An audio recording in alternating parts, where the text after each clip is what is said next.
Indian റെയിൽവേയിലെ ദൃശ്യവിസ്മയങ്ങളിലൊന്നാണ് Punalur ചെങ്കോട്ട പാതയിലെ 13 കണ്ണറപ്പാലം. European വാസ്തുവിദ്യാ കലയുടെ ഉദാത്തമായ മാതൃകയാണ് യാത്രക്കാരെ ഇന്നും വിസ്മയിപ്പിക്കുന്ന 13 കണ്ണറപ്പാലം. കൊല്ലം ചെങ്കോട്ട മീറ്റർ ഗേജ് പാതയ്ക്കായി പശ്ചിമഘട്ടത്തിലെ 2 മലനിരകളെ ബന്ധിപ്പിച്ച് നിർമ്മിക്കപ്പെട്ട പാലം കാഴ്ചക്കാർക്ക് എന്നും ഒരു നവ്യ അനുഭവമായി നിലകൊള്ളുന്നു. കൊല്ലം തിരുമംഗലം ദേശീയപാതയ്ക്കും കഴുതുരുട്ടി ആറിനും സമാന്തരമായി 102.72 സെന്റിമീറ്റർ നീളത്തിലും തറനിരപ്പിൽ നിന്ന് 5.18 മീറ്റർ ഉയരത്തിലും നിർമ്മിക്കപ്പെട്ട പാലത്തിലൂടെ 1904 നവംബർ 26 മുതലാണ് തീവണ്ടി ഓടിത്തുടങ്ങിയത്. ബ്രിട്ടീഷ് വാഴ്ചയുടെ കാലത്ത് 1873 കൊല്ലത്ത് നിന്നും ചെങ്കോട്ടയിലേക്ക് റെയിൽവേ പാത എന്ന ആശയം ഉടലെടുത്തത്.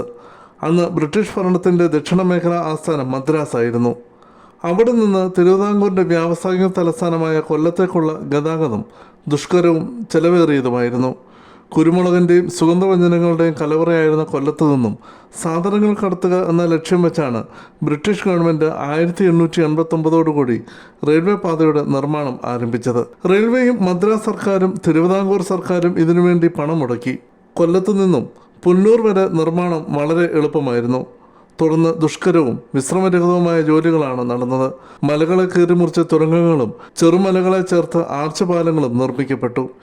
ഇതിനുശേഷം 1902 കഴുതുരുട്ടിയിലെ 2 മലനിരകളെ തമ്മിൽ ബന്ധിപ്പിച്ച് കോട്ടവാതിലുകളെ അനുസ്മരിപ്പിക്കുന്ന നീളത്തിലും വൃത്താകൃതിയിലുമുള്ള 13 കണ്ണറപ്പാലത്തിൻ്റെ നിർമ്മാണത്തിന് തുടക്കമിട്ടത്.